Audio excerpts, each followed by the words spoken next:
as soon as possible after their arrival. Members of the staff of this office, of the Refugee Commission, will visit them in the closed centres, and they hold information sessions for them. So all those who come by boat are contacted by the office personally, in a personal way, so that the whole system, the whole asylum procedure is explained to them, and therefore it will facilitate their application for asylum. They do not have a right to legal assistance at the first stage of the asylum procedure. They are shown a video about the asylum procedure, what it is about the rights, obligations, the refugee definition, etc. So there's no lawyer provided by the government, so NGOs go in and then help individuals actually prepare themselves for the asylum interview.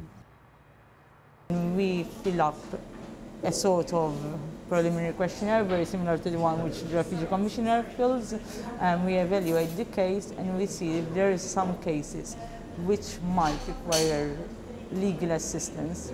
There are solid grounds to believe that he or she deserves protection. Then we as Refugee Commission, even though by law the person should not be allowed to have legal aid, to interfere.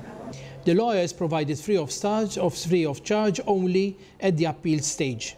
Okay, so at first instance, if they want to have a lawyer, they can have a lawyer, but they have to see it to themselves. Legal aid during the first instance is not free, so it means that they don't have any right for it, because obviously if they don't have any money, they don't have any right. I must say that both the application form and the interview are audio recorded, okay? And that audio recording is available later on to the client, to his lawyer, at appeal stage. After that, a decision is issued, whether it is reject or approval. If it is rejected, the asylum seeker remains in detention and has the right to appeal within 30 days. They do remain in detention because they were taken in detention in the first place, not because they are asylum seekers, but because they entered Malta in an irregular way. Once the decision of the first instance is issued, a letter is given to the asylum seeker, and there is an appeals form in case he has a reject. So this form is filled up by the asylum seeker together with the police. They hand it over to the police, and they file it to the police on behalf of the asylum seeker, would send it to the appeals board.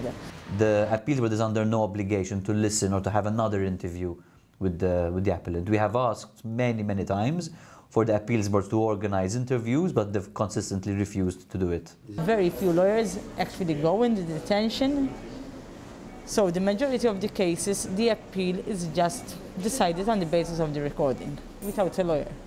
It is a reconfirmation of the appeals of the first instance.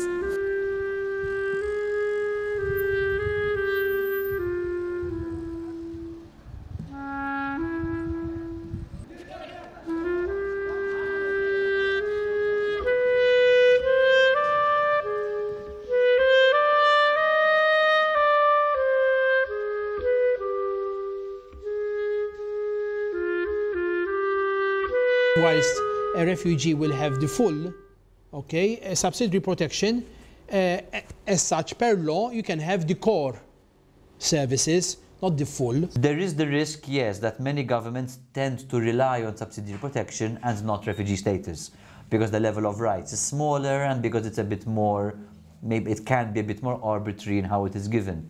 Beneficiaries of temporary humanitarian protection, because it's not contained in any law, it's not very clear what entitlements they should benefit from. The Refugee Commissioner, so the office that created the status, says that temporary humanitarian protection is equal to subsidiary protection, but when these beneficiaries go to the Social Security Department, for example, and claim benefits that they feel they are entitled to, they are told that no, they are rejected asylum seekers and they are to be treated as failed asylum seekers.